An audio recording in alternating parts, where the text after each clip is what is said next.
From the end of World War II to the present, hundreds of biographies have been written about Adolf Hitler. Normally, they inquire into the dictator's personality, looking for the reasons for his aberrational crimes, but among all the aspects of his life, there is one that continues to be a source of controversy to this day: the Führer's sexuality. When talking about his intimacy, there has been speculation about homosexuality, incest, sadomasochism, and all kinds of extravagant fetishes. Today, in this new episode of Military History, we'll tell you all about Hitler's sexual secrets. Are you ready? Let's get started. In the days of World War II, the American government considered Hitler's sex life to be a fundamental question in understanding the workings of his mind. For this reason, the Office of Strategic Affairs, predecessor of the CIA, produced a report in 1942, which detailed Hitler's privacy and stated that he had been a homosexual since he was young. According to this document, between 1910 and 1913, when the future genocide was barely in his 20s trying to make a living as an amateur artist, he spent time in a men's hostel in Vienna. The report stated, this building was reputed to be a place where elderly men came to seek out young boys for homosexual pleasures. On the other hand, the text pointed out that the Führer would have maintained a sentimental relationship with one of his closest advisors. The U.S. intelligence service claimed that in the 1920s, when the National Socialist movement was taking its first steps, Hitler was in a relationship with his collaborator Rudolf Hess. The link between them would have begun when the two were sent to prison after a failed attempt to carry out a coup in 1923. The prolonged situation of isolation, and the fact that Hess was the only person with whom he had contact, would have led Hitler to feel an affinity for him. To support this hypothesis, American spies revealed that it was an open secret among the German upper classes that Rudolf Hess was homosexual.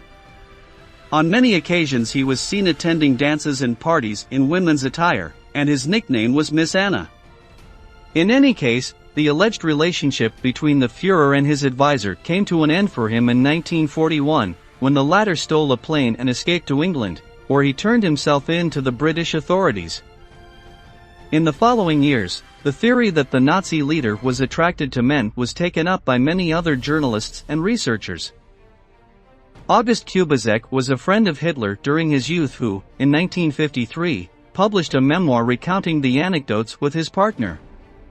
Among the many events that the author recalls, some of them seem to insinuate that both boys shared some kind of sentimental bond. In one of the passages, Kubizek recalls a day in the field as follows: I spread a large piece of cloth on the hay and told him to take off his t-shirt and underpants. He lay down naked on the cloth. Adolf was greatly amused by this event, whose romantic undertones visibly pleased him. We didn't feel cold there anymore. However, the theory of Hitler's homosexuality has been rejected by other specialists, such as the British Ian Kershaw, author of the most important biography of the Führer.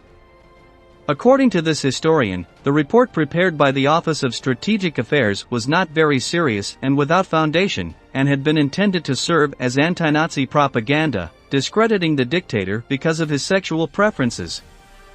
Kershaw argues that Hitler had a curious dislike of physical contact and intimacy, for fear of contracting a venereal disease. In fact, when he was still a soldier fighting in World War I, Hitler avoided discussing sex with his comrades in arms, who laughed at him as a celibate virgin. The future Nazi leader responded with phrases like, "Do you not have a sense of honor?" On one occasion, he was asked if he had ever loved a woman. Hitler's reply was that he had never had time for such a thing, and that he probably never would. In any case, it is known that the dictator was romantically involved with some women. According to rumors from the 1930s, one of them was none other than his own niece, Jelly Robbel, a 17-year-old girl who moved into her uncle's house in 1925. The nature of their relationship remains shrouded in mystery, but it is believed that Hitler was obsessed with the teenager, whom he kept under surveillance 24 hours a day. She was not allowed to leave the home without guardians and was even prohibited from being in a relationship. Years after World War II ended, Otto Strasser, a Nazi defector, testified that Hitler was forcing the young woman to have sex with him. On the other hand, Jelly Robbel was supposedly forced to urinate on the Nazi leader, thus satisfying one of his great fetishes. In 1931, the young woman shot herself using her uncle's pistol. Once the Führer took over the German government, he used the propaganda system to convey the image of a celibate man, oblivious to sexual activity and solely committed to the welfare of his country. During those years, Ernst Sedgwick, one of his closest collaborators, tried to introduce women to Hitler, hoping that he would marry, but the Nazi leader was never interested in them. He turned down the daughter of the American ambassador, as well as the famous film director Leni Riefenstahl. Every time they tried to get close to him, the Führer turned the conversation from personal topics to questions of international politics. Ernst Sedgwick stated the following: "I believe that Hitler was neither a cat nor a dog, that is, he was neither homosexual nor heterosexual. I am convinced that he was impotent, repressed and addicted to masturbation." On the other hand, some researchers maintained that the dictator had sadomasochistic tendencies, which would be demonstrated by the aesthetics he chose for the Third Reich, full of uniforms, leather and whips. Marianne Hoppe, a famous actress among Nazi leaders, remembers that Hitler derived sexual pleasure from watching scenes of violence in the movies. On one occasion, while the Führer was watching a film that showed the German people fighting against the French troops of Napoleon Bonaparte, the following occurred: Hitler began to get excited in a strange way, moaning and rubbing his knees while in the film the stones rolled down the hill towards the French. I don't know if he was in his right mind about it, but he had some sort of orgasm. Even so, it is known that the dictator had an intense relationship with the Nazi activist Eva Braun. This link was kept secret for 14 years, as the Führer thought that if it were disclosed, his popularity among German women would diminish. However, there are various speculations surrounding the couple's sexual activity.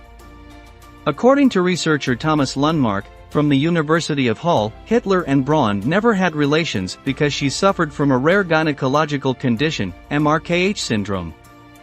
This may have made Braun's vagina too tight, making sex painful.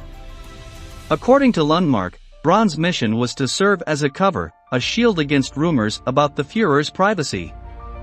As we can see, Hitler's intimate life continues to be, even today, a controversial issue that continues to generate discussions. We have reached the end of the video and we want to ask you, what is your opinion about Hitler's sexuality? Leave us your answer in the comment box below and don't forget to subscribe to our channel to learn about many more military events that left their mark on history.